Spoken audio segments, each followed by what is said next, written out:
అండి. Welcome to నాను creations. I మమత. ఈరోజు అయితే నేను మీల్ మేకర్ బిర్యానీ చేశానండి. ఫస్ట్ టైం చేశాను. ఎంత బాగా వచ్చిందంటే చాలా చాలా రుచిగా వచ్చిందండి. చాలా టేస్టీగా వచ్చింది. చాలా బాగా నచ్చింది నాకైతే. మనం చికెన్ బిర్యానీ, మటన్ బిర్యానీతో పని లేదండి. జస్ట్ వారానికి ఒకసారి ఇట్లా చేసుకుంటే చాలా హ్యాపీగా తృప్తిగా తినేయవచ్చు. చాలా బాగుంది. నాకైతే చాలా బాగా నచ్చింది. నేను ఎలా చేశానో ఇప్పుడు పూర్తి వీడియో చూస్తే అర్థమవుతుంది. చివరి వరకు చూడండి ఫ్రెండ్స్. లైక్ చేయండి, షేర్ చేయండి, సబ్స్క్రైబ్ చేసుకోండి. ఫస్ట్ అయితే నేను వేడి వాటర్ ఈ విధంగా ప్రిపేర్ చేసుకున్న తర్వాత ఒక కప్పు వరకు మీల్ మేకర్స్ ఇందులో వేసాను. వేసుకొని మంచిగా ఒక 5 నిమిషాల పాటు లో ఫ్లేమ్లో వాటిని వేడి చేసుకోవాలండి. వేడి చేసుకున్న తర్వాత వాటర్ లేకుండా ఈ విధంగా పిండుకొని మనం వేరే గిన్నెలోకి తీసుకోవాలి అన్నమాట.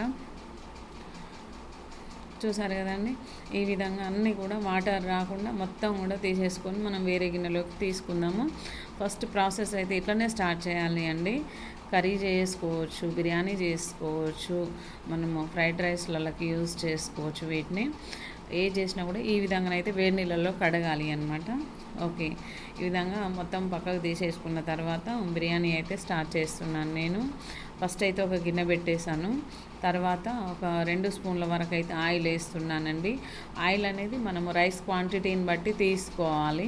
నేనైతే ఒక 2 మెంబర్స్కి చేస్తున్నాను కాబట్టి 2 మెంబర్స్కి ఎంత రైస్ తీసుకోవాలో అంత రైస్కి ఎంత ఆయిల్ అయితే పడుతుందో అంత తీసుకుంటున్నాను. తర్వాత ఆయిల్ బాగా హీట్ అయిన తర్వాత పచ్చిమిర్చి, ఆనియన్స్, బగారా ఆకులు ఇవైతే వేసుకుంటున్నాను అన్నమాట. ఫస్టే మనం బగారా మిక్స్ వేసినట్లయితే ఆయిల్లో పేలి మనకి బయటకు పడతాయి. అందుకని చెప్పేసి నేను ఇది వేసాను. ఆనియన్స్, పచ్చిమిర్చి, బగారాకు, క్యారెట్, ఆలుగడ్డ ఇవన్నీ వేసుకోవాలి అండి ఖచ్చితంగా. లేకుంటే స్కిప్ చేసుకోవచ్చు.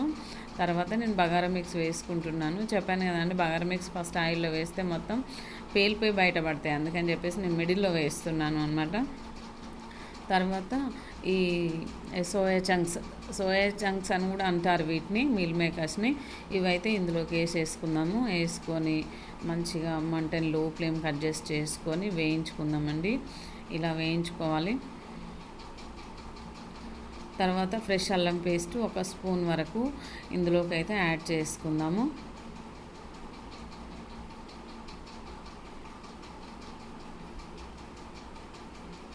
చూసారు కదండి, ఈ విధంగా వేసుకొని మంచిగా కలిపేసుకుందామండి. మంచిగా మాడిపోకుండా ఇలా కలిపేసుకోవాలి. ఇలా కలిపేసుకున్న తర్వాత ఇందులోకి అయితే మిగతా ఇంగ్రీడియంట్స్ వేసేసుకుందాం. పుదీనా కొత్తిమీర అనేది చాలా ఇంపార్టెంట్ అండి. ఇది ఇక బిర్యానీ చేసామంటే ఖచ్చితంగా ఉండాలి కదా అండి. ఓకే ఫ్రెండ్స్, ఇదైతే సన్నగా తరిగి వేసాను. కొంచెమే వేసుకోవాలండి, మరీ ఎక్కువ వేసుకుంటే బాగుండదు. ముక్కల బట్టిలాగా బాగా కలిపేసుకుందాము. ఆలుగడ్డ ముక్కలు, క్యారెట్ ముక్కలు కూడా కొంచెమే వేసుకోవాలండి. ఏదైనా లిమిట్ ప్రకారం వేసుకుంటే బాగుంటుంది. ఈ విధంగా మంచిగా కలుపుకున్న తర్వాత మనం వాటర్ అయితే ఇందులోకి పోసేసుకుందాము. నేనైతే ఒక గ్లాస్ రైస్ తీసుకున్నాను. అదే గ్లాస్ తోటి గ్లాసున్నర వాటర్ తీసుకున్నాను.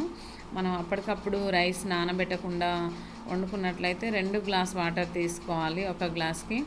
నేను ఒక హాఫ్ అన్ అవర్ నానబెట్టాను కాబట్టి ఒక గ్లాస్కి 1.5 గ్లాస్ వాటర్ పోసాను. తర్వాత టేస్ట్ సరిపడా సాల్ట్ అయితే వేసుకున్నాను అన్నమాట. ఇదంతా మంచిగా మిక్స్ చేసుకున్న తర్వాత మంటను హై ఫ్లేమ్లోకి పెట్టేసుకుందాము. దీంట్లో అయితే కొంచెం మసాలా వేస్తున్నానండి. గరం మసాలా వేసుకోవచ్చు, చికెన్ మసాలా వేసుకోవచ్చు, ధనియా పౌడర్, జీరా పౌడర్ ఇవన్నీ వేసుకోవచ్చు అండి. నేను మాత్రం ఒక చికెన్ మసాలా మాత్రమే వేసాను. తర్వాత ఒక హాఫ్ స్పూన్ వరకు కారం వేసాను. మరీ ఎక్కువ వేసుకోవద్దండి, స్పైసెస్ తినేటప్పుడు చాలా ఇబ్బంది ఉంటుంది కాబట్టి నేనైతే కొంచెం వేసుకున్నాను. చూసి వేసుకోవాలి. ఇలా వేసుకున్నాను. తర్వాత మిక్స్ చేసేసుకున్న తర్వాత ఒక 2 మినిట్స్ ఉడికించుకొని వాటర్ బాయిల్ అయిన తర్వాత ఇంకా రైస్ అయితే వేసేసుకుందాము. నేను ఇక్కడ బిర్యానీ రైస్తో చేస్తున్నాను. చూసారు కదండి, ఇదంతా వేసుకున్న తర్వాత ఒకసారి బాగా మిక్స్ చేసేసుకుందాము. రైస్ విరిగిపోకుండా నెమ్మదిగా మంచిగా మిక్స్ చేసేసుకుందాము. ఓకే ఫ్రెండ్స్, ఈ విధంగా మిక్స్ చేసుకున్న తర్వాత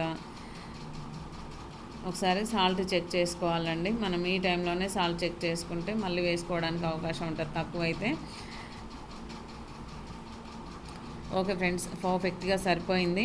తర్వాత మూత పెట్టేసుకొని హై ఫ్లేమ్లో ఒక 4 నిమిషాలు ఉడికించుకుందాము. 4 నిమిషాల తర్వాత మూత తీసి చూస్తే చూడండి ఎంత బాగా ఉడికిందండి. బిర్యానీ అయితే ఎంత పర్ఫెక్ట్ అంటే అసలు చాలా బాగా కుదిరింది. స్మెల్ కూడా చాలా బాగా వస్తుంది. మనం రెస్టారెంట్లోకి వెళ్ళాల్సిన పని లేదండి. చిన్న చిన్నవి అన్నీ కూడా మనం ఇంట్లోనే యూట్యూబ్లో చూసి నేర్చుకొని ఈజీగా చేసుకోవచ్చు. ప్రతిదీ కూడా మనకి యూట్యూబ్లో ఉంటుంది కదా. బయట తినాల్సిన పని లేదు. వేలు వందలు పెట్టి మనం 100 రూపాయలు పెట్టి ఇంట్లోనే నలుగురం తినొచ్చు, ఇద్దరం తినొచ్చు, ముగ్గురు ఎంతమంది ఉంటే అంతమంది చేసుకొని హ్యాపీగా తృప్తిగా భోంచేయొచ్చు అండి. చూసారు కదా, నా soya chunks biryani, meal maker biryani ఏదైనా అనొచ్చు అనమాట. సూపర్ అంటే సూపర్ కుదిరిందండి. చాలా బాగా వచ్చింది. దీంట్లోకి అయితే నేను పెరుగు కాంబినేషన్ చేస్తున్నాను. గ్రేవీ కూడా చేసుకోవచ్చు. మనం ఇందులోనే స్పైసెస్ అన్నీ యాడ్ చేసాం కాబట్టి ఉట్టిదే తినేయవచ్చు అండి. లాస్ట్లో కొంచెం పెరిగేసుకొని తింటే సూపర్ టేస్ట్ ఉంటుంది. అసలు ఆ మీల్ మేకర్స్ ఉన్నాయి చూడండి, మటన్ పీసెస్ కంటే చాలా బాగున్నాయండి. తింటే సూపర్ ఉంది. ఒకసారి ట్రై చేయండి. ఎంత బాగుంది అంటే అంత బాగుందండి.